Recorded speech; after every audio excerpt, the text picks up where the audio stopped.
Alô? Alô? Um, dois, três.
buscando perceber as melhores energias que se encontram nesta sala, neste ambiente. A equipe espiritual que trabalha neste momento.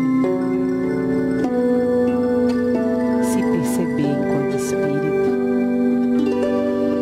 Neste momento, agradecer pela vida, pela oportunidade de estarmos aqui mais um dia. Agradecer ao nosso amado Pai Mestre pela oportunidade do aprendizado, que nesta manhã nosso amigo e palestrante Luciano Menezes seja intuído da melhor forma, que possamos com a leitura do Evangelho de hoje ampliar as nossas consciências, os nossos corações, para o que for necessário para o nosso aprendizado individual. É isso que estamos aqui, crescer, evoluir.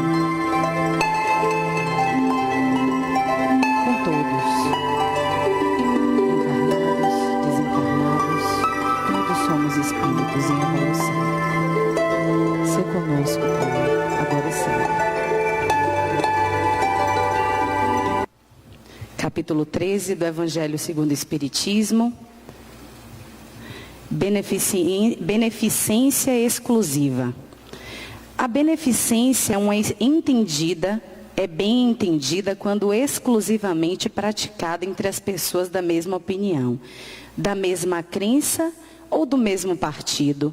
Não, é sobretudo o espírito de seita e de partido que é preciso abolir, porque todos os homens são irmãos. O verdadeiro cristão não vê senão irmão nos semelhantes, e antes de socorrer aquele que está na necessidade, não consulta nem sua crença, nem sua opinião, nem quer que seja. Seguiria ele o preceito de Jesus Cristo, que diz para amar mesmo os inimigos, se repelisse o infeliz, por ter este uma outra fé que não a sua? Que o socorra, pois, sem lhe pedir nenhuma conta de sua consciência, porque se é um inimigo da religião, é o meio de fazer com que o ame, repelindo-o, faria que ele a odiasse. São Luís, Paris, 1860. Com a palavra, Luciano Menezes. Meus irmãos, muita paz. Na quinta-feira eu fiz uma palestra falando sobre o surgimento ou como ou que mobiliza, o que faz as religiões surgirem na sociedade.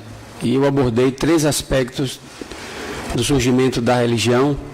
Foi o aspecto arquetípico de Jung, o arquétipo antropológico social e o aspecto espiritual. As religiões que surgem a partir desses 3 modelos trazidos pela psicologia, pela sociedade e pelas questões espirituais.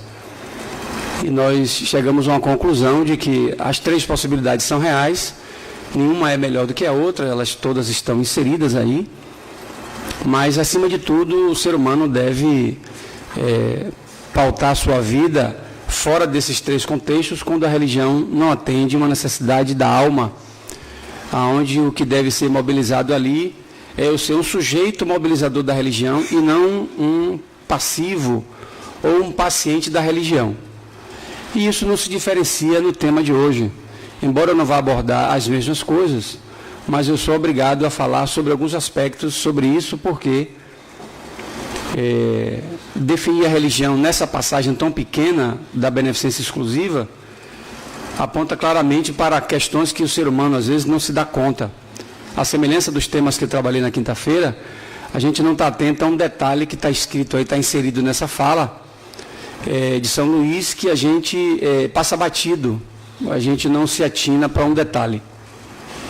Então a gente queria começar falando, por exemplo, de um mito, porque a mitologia grega, ela tenta traduzir o pensamento humano, ela tenta traduzir as questões humanas, ela tenta explicar a cosmologia, tenta explicar o comportamento humano através dos seus mitos, essa forma simbólica de trazer ideias que respondam à necessidade humana e que trazem informações que são, dentro da ideia contemplativa, respostas para entender a vida. E tem um mito que eu não conhecia muito ele, aliás, não conheço muito, conhecia ontem, na verdade, que é muito interessante, que é o mito de Quimera. Quimera, esse mito, né, é um Deus que, na verdade, ele é estranho porque ele tem duas cabeças. Ele tem uma cauda de dragão. Ele tem, às vezes, cabeça de leão, cabeça de cobra. Então, muda a cabeça, muda o corpo, conforme circunstâncias e situações. E a gente foi ver, acabou encontrando, que o ser humano também tem em si o mito de Quimera. E olha que interessante, no mundo existe hoje mais de 7 bilhões de pessoas. No mundo só tem 40 pessoas com processo de Quimera no seu DNA. O processo de Quimera no DNA do ser humano, 40 pessoas em mais de 7 bilhões de pessoas no planeta. Numa gravidez de gêmeos, por exemplo, há uma mistura química, onde um dos dois nasce com 100% do DNA do pai ou da mãe em partes do corpo. Então, por exemplo, no caso de Quimera, numa gravidez de Quimera, se tirar o cabelo da criança para ver e comparar com o sangue da mãe, e no cabelo da criança não tiver o DNA da mãe, mesmo ela sendo mãe, prova ali cientificamente que ela não é mãe. Mas se for na costela, se for no fígado ou em outro órgão que tenha, prova que ela é mãe, na mesma pessoa. Então, em várias partes do corpo, tem 100% do DNA do pai ou 100% do DNA da mãe. A depender do lugar que for ver a averiguação do DNA, vai dizer que não é mãe ou que não é pai. No fundo é pai e mãe, só que está distribuído no corpo inteiro. É como se fosse uma quimera. É como se fosse alguém que não pode ser identificado de uma maneira só. Isso no ser humano. 40 pessoas em 7 bilhões de pessoas no planeta. Então, há algo aí chamando a atenção da diversidade e de outras possibilidades para entender o ser humano.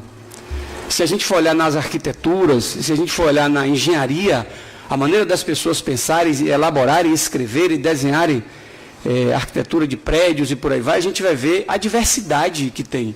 Se a gente olhar a nossa cidade, por exemplo, a gente observa a diversidade que a forma de fazer os prédios, né, a maneira que desenha, é muito variável.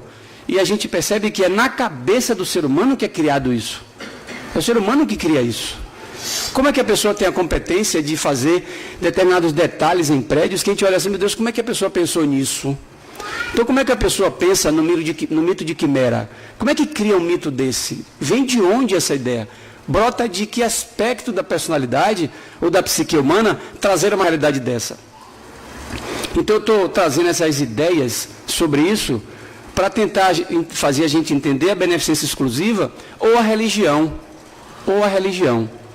Porque se é assim o ser humano, na engenharia, na medicina, nos mitos e por aí vai, e tantas outras coisas, há de se observar que na religião não pode ser diferente. Não pode ser diferente. Todas e qualquer religião tenta expressar ou expressa a psique de um grupo de pessoas. Logo, todas as religiões devem ser respeitadas. Porque a religião é um fenômeno psicológico. Antes dela virar uma estrutura, uma instituição, antes dela virar regras de conduta e por aí vai, ela nasce na mente de uma pessoa ou das pessoas, sejam elas encarnadas ou desencarnadas. Isso quer dizer que primeiro vem a ideia, para depois se materializar o objeto, que no caso a gente poderia chamar da própria religião. De maneira que, se nasce uma religião, se ali estão inseridas pessoas, todas elas devem ser respeitadas. Se você for para a beneficência exclusiva, e eu trato bem quem é da minha religião, e não trato bem pessoa de outra religião, eu não estou de acordo comigo mesmo, pela diversidade. Porque a religião aponta para a diversidade. Impressionante que a gente costuma dizer que as religiões são a religação do homem com Deus. Isso é um pensamento muito equivocado, muito contraditório. Porque, veja, essa ideia da gente se religar a Deus vem da ideia do paraíso. Os homens criaram, né, na mitologia humana, digamos assim, um ambiente, um espaço onde existiam um homem e uma mulher, que era o paraíso, e que eles, porque a mulher induziu o homem a comer a fruta, a comer a maçã, na árvore do conhecimento, foi expulso do paraíso. Então isso é um imaginário, isso é uma criação. Dentro disso, essa expulsão, já que ele foi expulso, então ele tem que voltar a se religar com Deus. Isso na religião no Ocidente, que é o pensamento judaico-cristão. Mas se você for para o budismo, não existe Deus no budismo. Se você for para o hinduísmo, existem centenas de deuses, e é o pensamento hindu, que é a reunião de várias religiões, e tem um único Deus. Se a gente for para outras religiões, por exemplo, se a gente for para taoísmo, do mesmo jeito, a pregação não tem a ver com paraíso, não tem a ver com pessoas que foram expulsas de algum lugar, mas são religiões sérias, que antecedem, inclusive, como se a gente for falar do hinduísmo, por exemplo, 4.000 a 5.000 anos antes de Cristo, que vem aí os Vedas, e hoje é traduzido pelo Bhagavad Gita.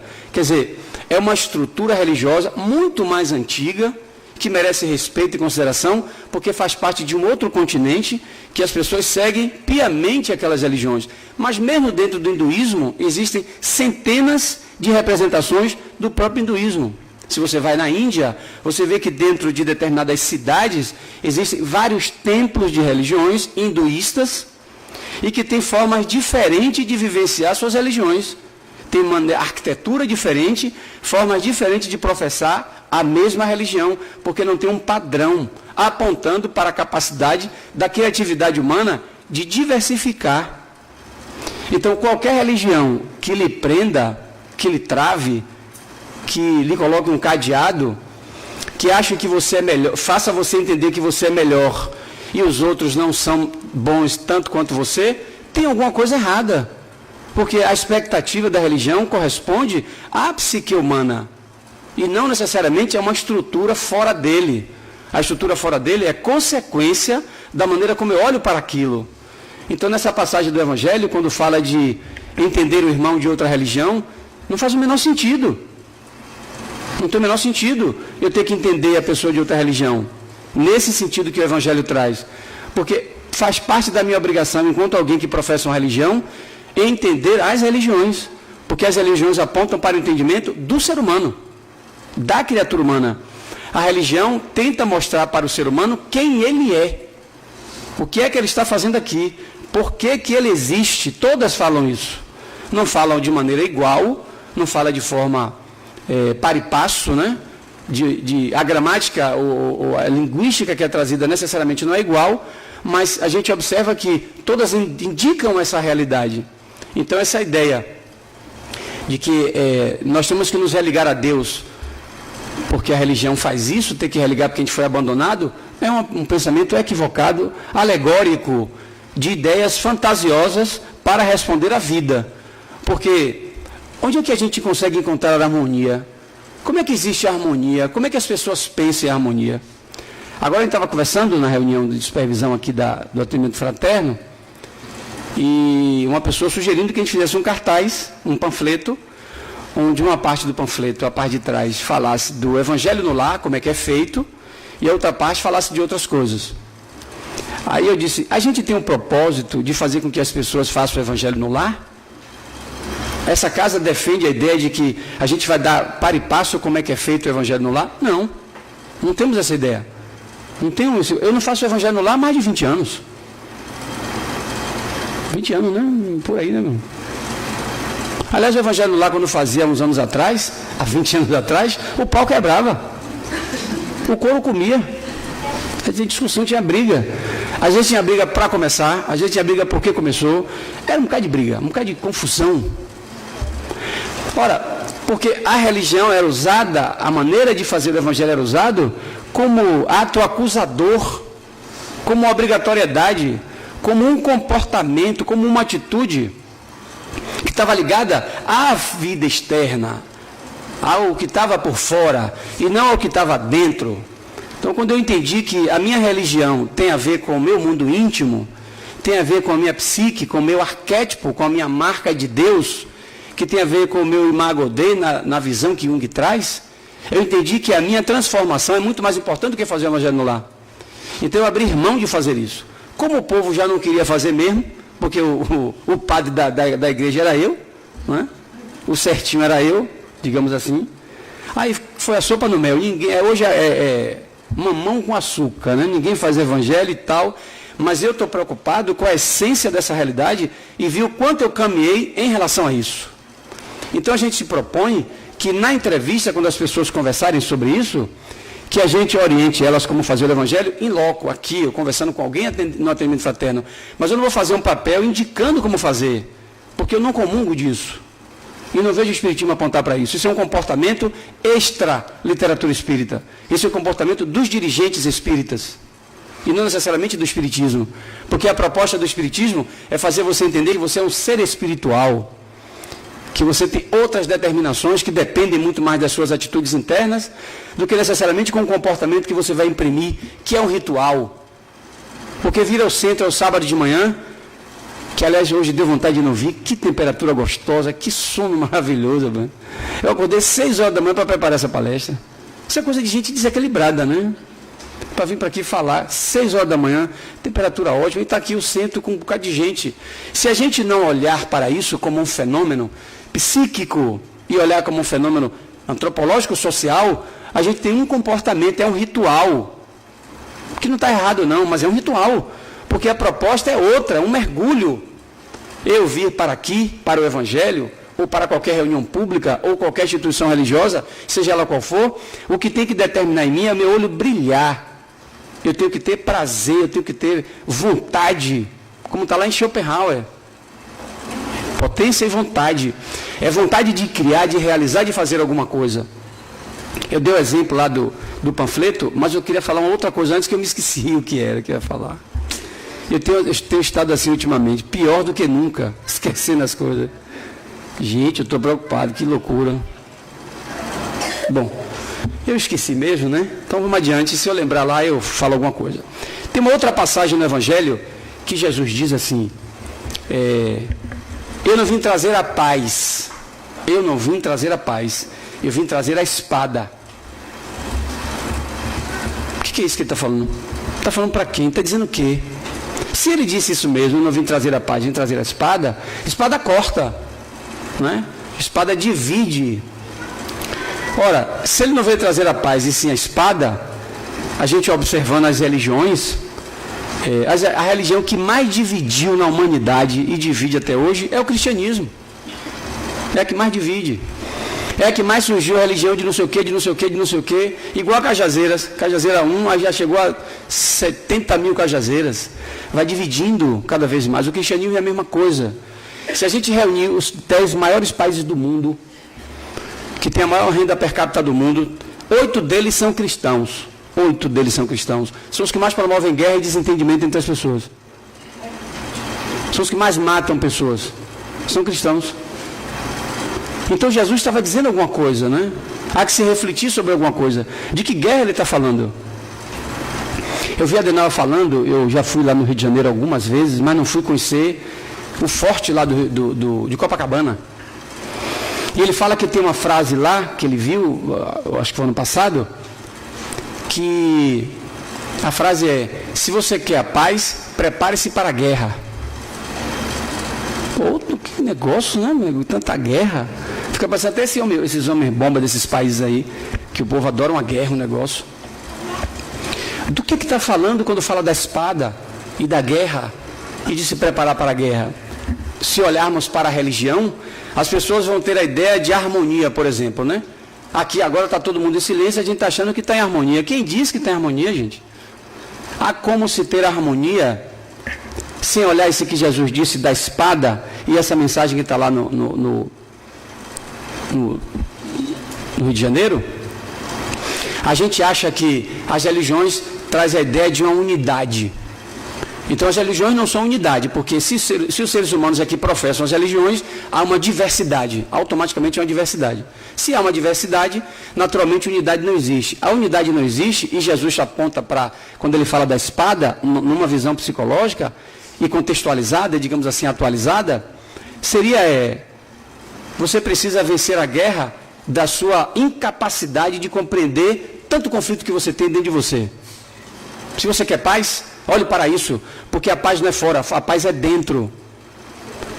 Manter essa paz, esse silêncio aqui é a coisa mais simples do mundo. Mas se a gente for conversar na intimidade e ouvir cada um o que está vivendo, como está pensando e como pensa da vida, e sobretudo você olhar para você, aí dizer assim, meu Deus, que confusão desgraçada. Eu, por exemplo, sou essa pessoa. Eu sou uma pessoa muito confusa. Dentro de mim, na minha mente, é muita confusão. É muita coisa. E às vezes eu olho para o mundo aqui fora e vejo a simplicidade do mundo. E quando eu olho para o mundo de dentro, que tenho feito isso com uma certa frequência, percebo o quanto eu sou limitado para entender a mim. Eu não tenho competência ainda, de fato, de entender. Há que se começar um trabalho sério sobre isso, para poder, de fato, entender essa dinâmica interior. A dinâmica interior é muito complexa e exige maiores reflexões, maiores entendimentos, que não se propõe a fazer o que está escrito no Evangelho. Eu vou compreender meu irmão porque ele é de outra religião. Espera aí, não é só isso. É igual a gente ler uma mensagem do Evangelho, amar ao próximo como a ti mesmo. Do que está falando? A mim não está dizendo nada. A mim não está dizendo nada. Isso não me diz nada. Amar ao próximo, eu vou seguir aquilo ali. Precisamos ler amar ao próximo como a ti mesmo de outra forma, criticando inclusive para entender. Então, como é que eu amo o próximo? Só é você contar nos dedos quantas pessoas você de fato ama. Quantas pessoas eu amo de fato? Eu não vou nem divulgar aqui agora, né? Se eu estivesse sozinho, eu até divulgar, mas não estou sozinho. Tem muita gente aqui comigo, né? Quantas pessoas você ama? Então, amar ao próximo tem que ser entendido assim, dentro da minha competência, dentro das minhas condições, de acordo com a percepção que eu tenho de amor, como eu compreendo o amor, eu olho para isso de tal jeito, de tal forma. Porque se a gente for interpretar o pé da letra, vira todo mundo santo, todo mundo amando todo mundo, mas quando a gente vai ver no interior, não é verdade, não é autêntico, não é desse jeito que acontece, porque a religião propõe uma reflexão profunda e não alterar um comportamento. Não é desse jeito que deve funcionar. Deve ser algo que exija muito mais de nós. Olha como é poético isso, de certa forma, porque a gente vê as pessoas dizerem que Jesus falou de amor. Não é isso que a gente ouve dizer? Jesus falou de amor, Buda falou de amor, né? Gandhi falou de amor, de amar a humanidade e tal. Não foi. Não foi. Eles falaram até de amor, inclusive Jesus falou de amor. Mas o elemento que ele mais falou nas falas dele foi sobre transcendência. Foi sobre, existe uma vida depois daqui, existe um ambiente depois daqui, existe vida depois disso aqui. Não falou de amor o tempo todo, porque o amor, embora ele tenha falado, não era a base do trabalho dele. Ele veio falar de imortalidade, que é muito maior do que a compreensão do amor. Porque enquanto eu me entender enquanto ser espiritual, o amor me chegará como consequência, porque eu vou entender isso. O amor não pode ser mensurado. E o amor que nós sentimos, da maneira como a gente olha, é um amor poético, né? É um amor apaixonado. É o amor que dedica a vida ao outro. Não é o amor próprio. E o amor à vida é acima de tudo. Então Jesus não trouxe isso. Buda, por exemplo, falou sobre o nirvana. Falou sobre a negação do mal. Falou sobre sair da vida para se tornar uma pessoa melhor. E Jesus falou de imortalidade. Gandhi falou de libertação, não falou de amor, falou de se libertar, falou de se tornar uma individualidade, de se tornar um ser livre. Então observe que o amor não está na base ali da fala, mas não é o elemento principal da fala. E a gente trata isso de maneira poética, achando que tem que ser desse jeito. Por isso que os cristãos dizem assim, que a gente tem que se amar, não sei o quê, a fraternidade, e no entanto a gente vê que os países mais cristãos do mundo são os que mais matam as pessoas. São os que mais criam guerras e destroem a vida de pessoas. Muitas vezes onde tem políticos mais corruptos, mais desonestos, tratando a sociedade completamente como se nada importasse essas pessoas. Então, há muito que se refletir sobre essa passagem, embora ela seja pequena, porque aponta para uma limitação que o ser humano tem de fazer uma leitura muito mais abalizada de informação que enriqueça ele enquanto cidadão, ser espiritual, e não quanto personagem vivendo uma vida física que exige da gente algumas coisas. A vida física exige de nós determinadas coisas que acontecem que, se você não se der conta, você vai se complicar, né? Sobretudo com a saúde. Então, esse caso da quimera, por exemplo, trazendo a mitologia de volta, para a gente entender essa diversidade da religião e a tendência que nós temos de ter que compreender isso, fica muito mais grave no sentido de responsabilidade individual. Então, quando eu não compreendo alguém sobre determinado assunto, isso é um problema meu. Quando eu faço mal a alguém, eu sou inferior. Quando alguém faz mal a mim, ela é inferior. Eu preciso entender que, à medida em que eu habito o meu mundo interior, à medida em que eu enfrento os meus monstros, à medida que eu enfrento a minha guerra interior, o meu inferno, mais eu me proponho a viver melhor com as pessoas que estão ao meu lado. Quanto menos eu faço isso, mais eu exijo do outro um comportamento, mais eu cobro do outro um comportamento. Então, se você vê, quando nós virmos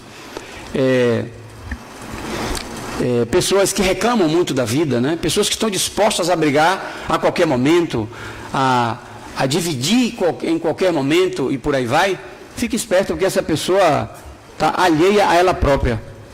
Está alheia, completamente alheia. E às vezes é até engraçado, é até realmente engraçado, mas aquela pessoa está perdida dela própria, porque a disponibilidade interna não está sendo dada atenção. A disponibilidade interna da guerra de compreensão leva-se a ter uma serenidade. Sabe o que é fraternidade entre as religiões? Que é outro paradoxo que a gente vê. Fraternidade entre as religiões é conviver com as diferenças, respeitando cada um. É isso. A fraternidade não é todo mundo aceitando o que o outro diz, não. É o contrário. É deixar o outro dizer o que ele quer dizer e eu vivo a minha opinião de acordo com a religião que eu professo. Então, se alguém vier discutir comigo sobre reencarnação, eu não vou ligar a mínima. Não vou dar a menor atenção. Porque a reencarnação na minha pessoa, na minha alma, é uma verdade que eu vivencio, tanto do ponto de vista reflexivo, da lógica, do entendimento, quanto do ponto de vista do sentimento em relação ao que eu estou fazendo aqui. Semelhante a isso, a visão sobre a mediunidade. Então, eu não vou discutir com alguém sobre mediunidade e querer fazer com que a pessoa torne-se alguém que entenda ou compreenda a mediunidade ou até adote a mediunidade. Ela é minha, ela me pertence. Ela não faz parte do corpo, da estrutura do espiritismo, não. Ela é minha, eu estou nela e ela está em mim. Somos coisas inerentes. Então não tenho que convencer ninguém de nada. Qualquer religião que vá convencer alguém de qualquer coisa, ela não tem confiança nela própria. Porque a religião estrutura dentro, não fora. De maneira que é um material rico, né, para a gente refletir sobre essa realidade, porque as religiões, ainda que em que pese apontar para isso, elas não conseguem responder tudo. Seria uma ingenuidade, e aí a gente vê um outro paradoxo no pensamento de alguns espíritas, quando diz que o espiritismo é a terceira revelação. Terceira revelação, a primeira foi Moisés, a segunda foi Jesus, a terceira o espiritismo. O que é isso, gente? Teve religião que estava aqui antes do espiritismo. O espiritismo tem 160 anos. Então não é possível que a gente entenda que isso de fato é a revelação, como se nós somos a terceira revelação, nós somos os caras, né? Não existe isso, né?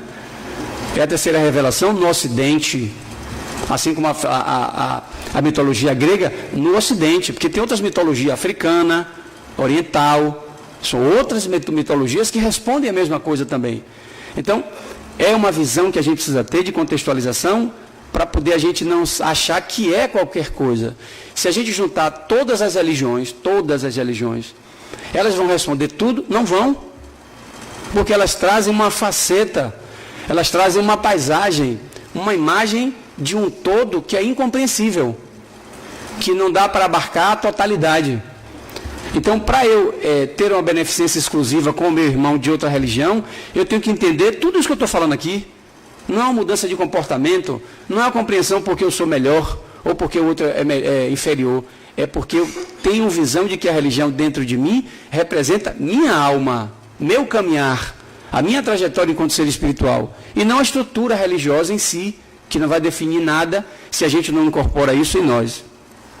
Então, a contradição da vida está dentro de nós, não fora de nós.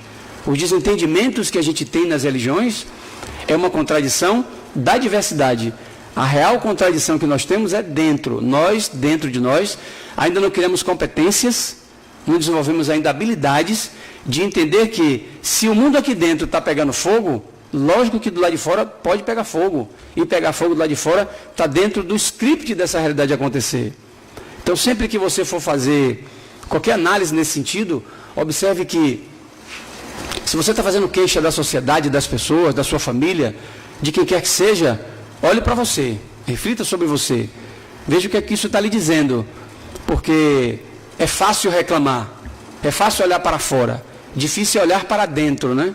Difícil é pegar a imagem, o reforço dessa realidade e fazer com que seja um comportamento dentro de mim e não necessariamente fora da realidade que eu vivo. Então, a compreensão de si mesmo traz para nós serenidade. Quando você compreende a você, quando você entende você fica sereno. Então, isso também é uma experiência que eu tenho, já tenho, graças a Deus, quando eu vejo às vezes determinadas coisas acontecendo, determinadas agressões, ou determinadas expectativas, ansiedades, e eu fico olhando e digo, gente, que coisa incrível. Essa semana, 2 vezes aconteceu isso comigo. Uma foi no lugar que eu estava, uma pessoa estava agoniada para resolver um problema, e por acaso foi uma mulher, uma jovem inclusive, e ela agoniada querendo resolver o problema dela, e eu olhando o problema do que se tratava, eu já tinha vivido um problema parecido. E a minha expectativa era silêncio para aguardar a hora da coisa ser resolvida. E ela estava uma pilha. Lá depois de um certo tempo que a coisa foi resolvida, aí eu vi que ela respirou. E eu comecei a olhar o quadro e olhar para mim, como eu me comportaria desse jeito, ou me comportaria vivendo essa mesma experiência hoje, com serenidade. Vejo isso às vezes até dirigindo. Todo mundo aqui que dirige sabe disso. Às vezes o trânsito aqui em Salvador é horrível, às vezes não, é muito chato, né? Alguns lugares eu não gosto nem de andar. É muito chato andar aqui em Salvador em alguns lugares. Então eu procuro sempre sair cedo, tanto indo quanto voltando, para não ter pressa, para não ter agonia de ter que chegar logo. Raramente, muito difícil eu faço isso. Até quando eu estou de ônibus, porque eu não tenho pressa. Para onde eu vou, eu chego cedo. Se por acaso o horário que eu combinei de chegar envolver trânsito e eu não conseguir chegar, eu não esquento minha cabeça. Um abraço. Eu não vou ficar nervoso ou maltratar as pessoas, porque isso aconteceu. A vida segue. Outros dias acontecerão de novo e eu vou ter oportunidade. Isso tem a ver com serenidade. E conquistar serenidade é pagar um preço de escutar dentro. Eu vou procurar o melhor para mim. Isso vai me trazer que benefício? Isso vai me trazer problema? Então eu não tenho por que fazer isso. Por exemplo, que é uma outra realidade. O oposto disso, mas que a gente também tem que procurar entender. Onde há uma unanimidade, que é uma ideia de religião, observe que as religiões, as pessoas seguem ali a religião, né? As pessoas são meio que unânimes no pensamento sobre a reencarnação, no caso do espiritismo, sobre mediunidade, comunicabilidade dos espíritos, pluralidade dos mundos habitados, que são básicos do espiritismo. Há uma unanimidade. Quando alguém chega ao centro, faz parte de um grupo e começa a discordar daquilo, achar que pode ser outra coisa, a gente já olha atravessado, né?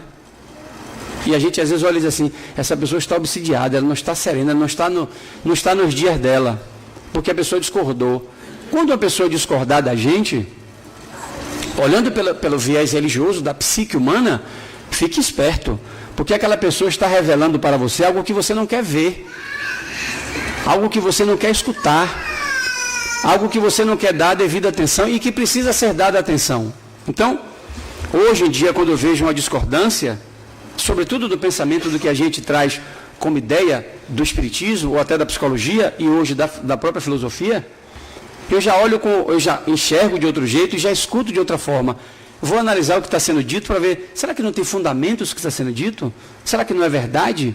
Ontem, por exemplo, eu estava conversando com minha filha sobre dieta. Eu estou fazendo dieta.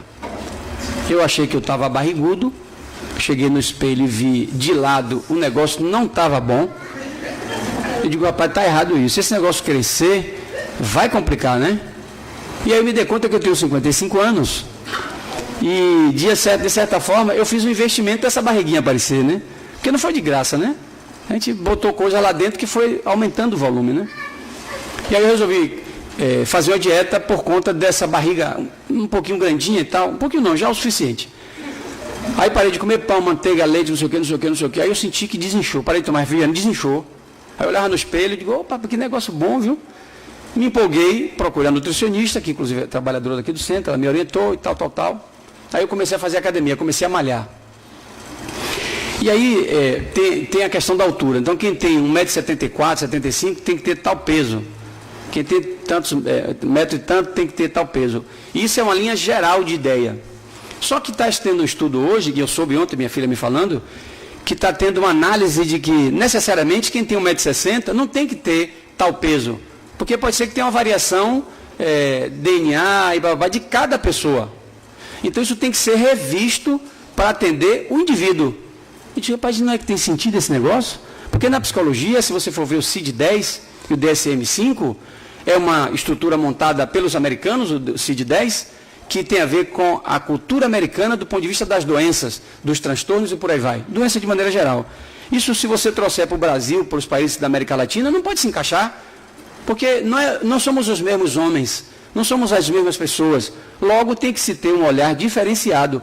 Então, quando ela começou a falar, eu duvidando do que ela estava falando, eu digo, peraí, tem sentido o que ela está dizendo. Se na psicologia é assim, na humanidade, do ponto de vista biológico, tem que ser também diferente. Então, rapaz, eu vou dar uma olhada nisso, vou dar uma estudada nesse negócio.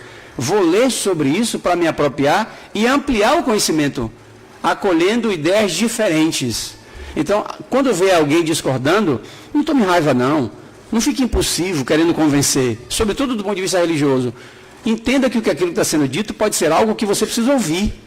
E aí eu fico feliz da vida porque eu tenho algumas convicções. E a maior convicção que eu tenho estruturado em mim cada vez mais é que eu estou aqui por conta própria. Eu estou aqui sozinho. Eu não estou aqui porque alguém me trouxe. Eu não estou aqui para tal pessoa ou tais pessoas. Eu estou por conta própria. Não acredito que qualquer um de nós estamos aqui que não seja por conta própria. A gente só precisa tomar consciência disso. Estar por conta própria é assumir sua própria responsabilidade de vida. É não atribuir a terceiros, sejam eles quais forem, a partir dos pais, qualquer responsabilidade sobre você. Você precisa ser alguém que está por conta própria, incluindo aqueles que estão com você. Porque não é possível caminhar sozinho. Mas do ponto de vista da identidade, da autoridade e da gestão da vida, você está por conta própria. Ninguém pode fazer isso por você.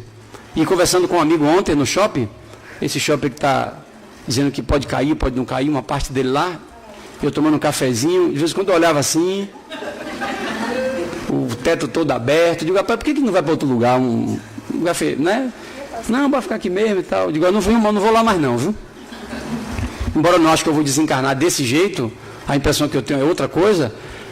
E eu conversando com ele ontem, dizendo o quanto na próxima encarnação eu estou fazendo investimentos para eu ter direitos adquiridos. Igual a quem é médium na encarnação atual. Se você é médium hoje, você adquiriu essa capacidade. São valores. Se você é espírita, são valores. A forma de olhar, a proposta que é feita é para a alma. Isso não é um problema. Se você não quer ser médium, se você não quer ser espírita e não quer seguir esse caminho, é um direito que você tem. Mas o que lhe chegou é porque você já criou competências para isso. Você já é alguém diferente de si mesmo. Você já não é mais a mesma pessoa e não tem como sê-lo.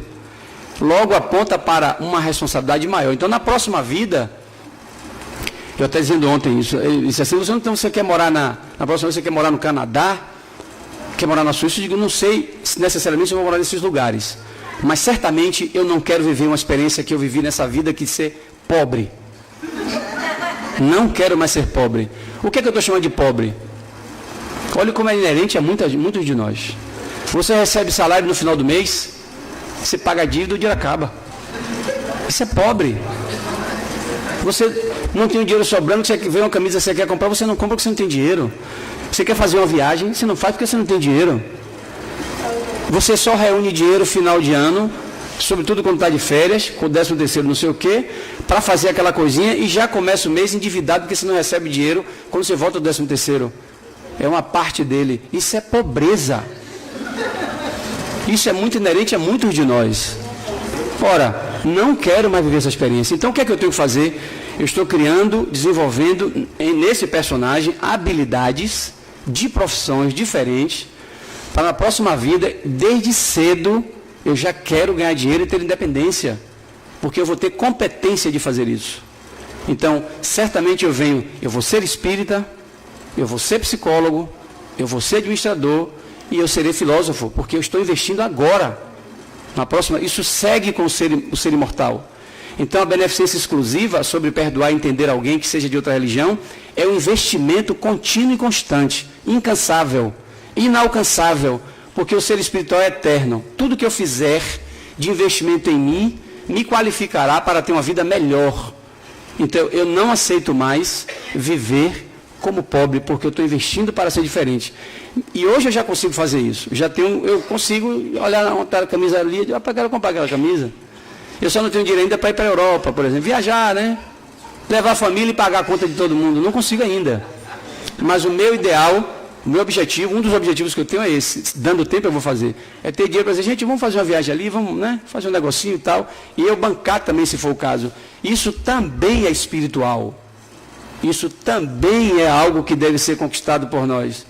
Então a religião aponta para esses valores também, autenticando que você é um ser espiritual que precisa viver as experiências, porque a vida física e a vida espiritual não são antagônicas, elas são parceiras, andam par e passo. Então eu preciso desfrutar de momentos melhores e tenho plena consciência que nessa vida a pobreza que eu passei tem muito mais a ver com meus pais do que comigo, porque eles que me colocaram no mundo. Como eu não tinha valores para superar algumas situações em que pese ter sido melhor do que eles, porque economicamente, estruturalmente, consegui superá-los em todos os aspectos, na próxima vida não será diferente, vai ser muito melhor, porque eu estou construindo isso de verdade, porque eu sou um ser espiritual. Muita paz.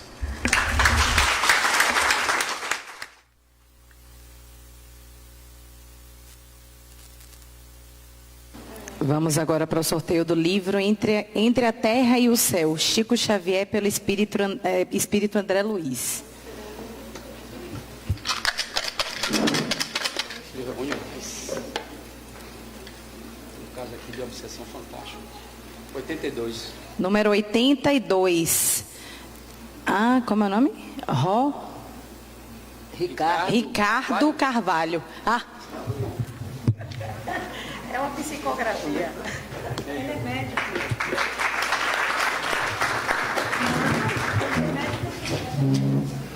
Vamos aos nossos avisos.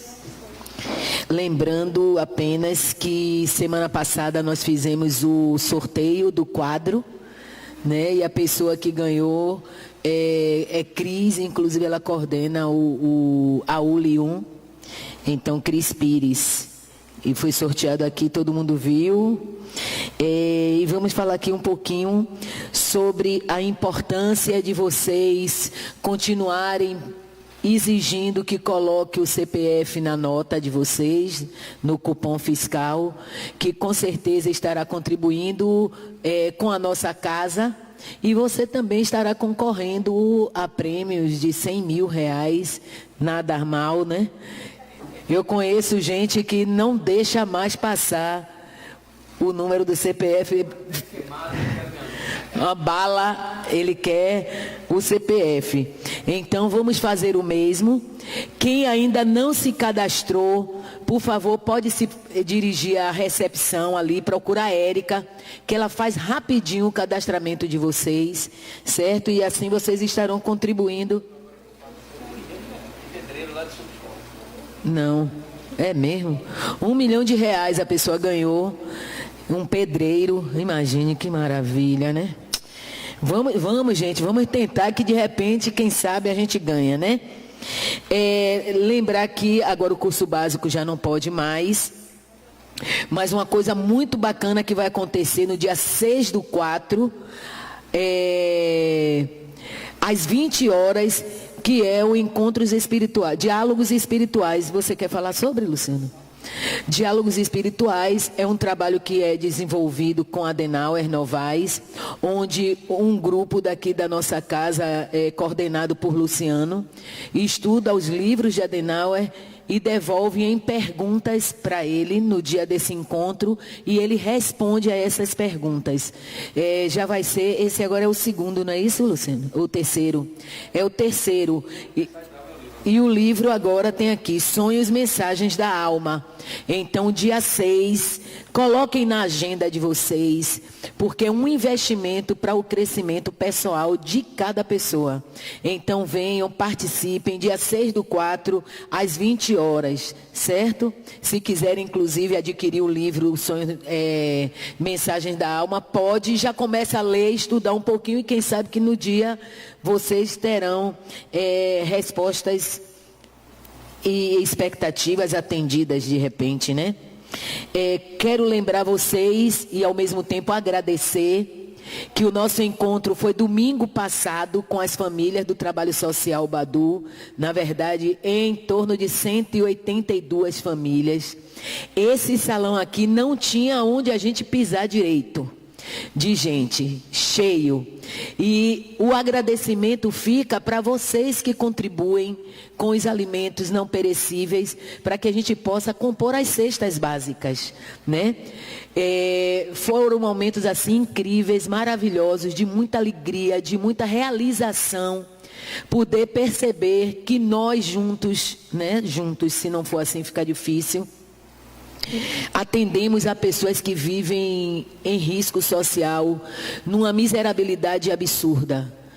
Eu queria poder filmar passo a passo e depois colocar aqui para vocês ficarem assistindo. Eu já tinha até pensado fazer isso antes da palestra e ficar passando aqui as imagens do trabalho social, o que acontece, né, como as coisas fluem e o quanto que vocês contribuem com isso. Às vezes a gente não tem dimensão do bem que a gente faz, né? Às vezes a gente acha simplesmente eu doei tantos quilos de alimento, um pacote de café, de leite. Aquilo ali foi fundamental para a gente bater a meta, né? Então, na verdade, a cesta básica inicialmente é a isca. E aí a gente oferece trabalhos psicoeducativos, a gente oferece oficinas profissionalizantes. Esse ano nós estamos oferecendo também empreendedorismo. Temos um grupo com gestantes, temos um grupo com as pessoas que já estão na segunda metade da vida, né? Temos palestras. Então é um trabalho muito grande, muito rico. E que vocês conosco fazem a diferença. Certo? Então já começamos a nossa campanha dos alimentos. Podem olhar lá fora o display. O que estiver em vermelho é o que a gente está precisando. Então o nosso depósito já está bem fraquinho, mas que vai se fortalecer com certeza a partir dessa semana aí, vocês trazendo os alimentos. Façam campanhas na família, no trabalho, na escola, na faculdade, com os vizinhos, principalmente aqueles vizinhos que são chatos, que são problema, envolve eles nessa energia para que eles possam também contribuir, de repente, quem sabe se melhorar. Vamos orar.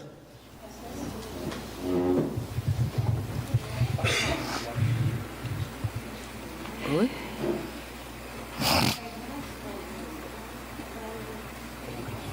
Vamos agora para a segunda parte do nosso trabalho, que é um momento em que a gente vai buscar a conexão ainda maior com a espiritualidade, utilizando os passistas como instrumento de transmissão das energias trazidas pela espiritualidade.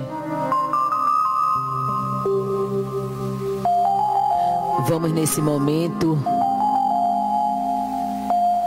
pensar nas nossas confusões, nas nossas inquietações, nas nossas dores, nos nossos questionamentos e perceber que neste ambiente, que nesta energia também somos capazes de fazer um mergulho em nós mesmos e encontrar em algum lugar as respostas para as nossas inquietações.